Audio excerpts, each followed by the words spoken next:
Hi, good morning. I had a bit of a delay from doing my blog posts over the last few weeks with a bit of a non-sleeping baby, but I'm back on track today and aim to be pumping out a few of my vlogs every day so I can catch up on the bits that I missed over the last few weeks.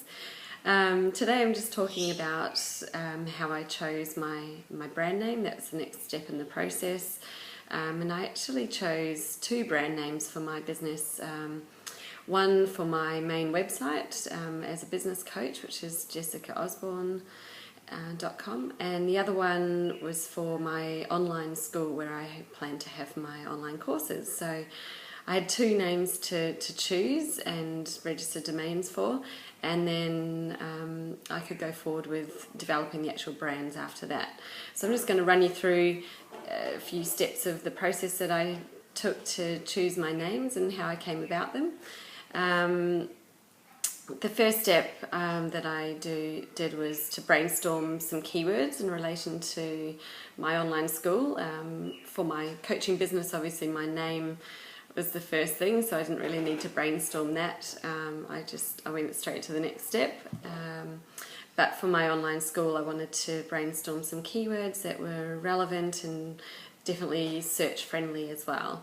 So I had a bit of a list of possible names that I had, and then I started to do a domain name search. That's the first thing I did actually, because if you can't get the domain name, then you might as well go back to the drawing board. So you want to get the .com as well as any national ones, such as for Australia .com.au or .co.uk in the UK.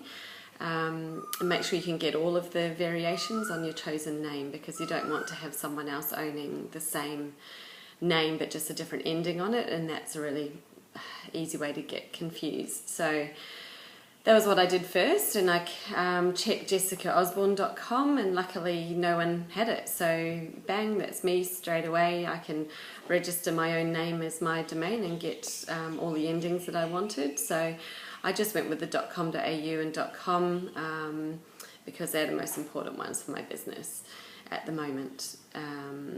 Then for my online school, I did find a few available domains, so I sort of checked off which ones were available and then continued on with the rest of my list to do the other checks.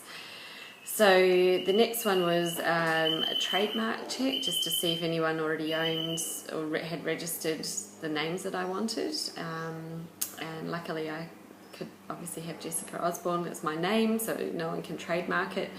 And I found that I could, my choices for my online school were all still good. So that was a big tick. The next check I did was for competitors, just to see what names they had. Because while you want to be able to be differentiated from your competitors, so if you've got a name that sounds very, very similar to them, it's actually can be quite confusing for your audience, because they may not remember exactly what your name is, and if the two of your names sound the same, then you're going to be confused quite a lot. And if they start getting some bad feedback, then obviously that's quite bad for your business, because people might confuse them with you. So that was something I wanted to check, whether what competitor names were out there and whether my names were unique enough.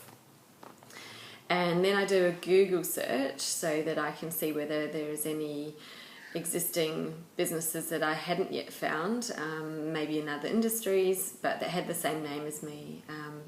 If someone had Jessica Osborne, and obviously there are people called Jessica Osborne, but if someone else had it and they were maybe a convicted felon or something terrible, then I would think about whether I wanted my business name just to be Jessica Osborne, or if I'd add something else unique to it to differentiate myself. So at the time I did my search, luckily there was nothing bad showing up, and I could go ahead with jessicaosborne.com.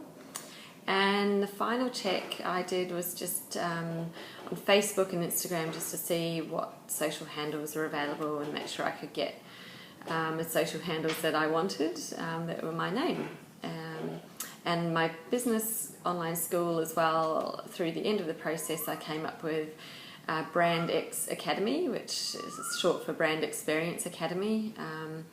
All my courses are going to be to do with your marketing strategy, branding strategy, customer experience. So it's a combination of all of those that come into your brand experience, and Brand X Academy was born. So that's what I did, and I now could move on to thinking about my brand strategy before I can brief my logo in for development. Okay, speak soon. Bye.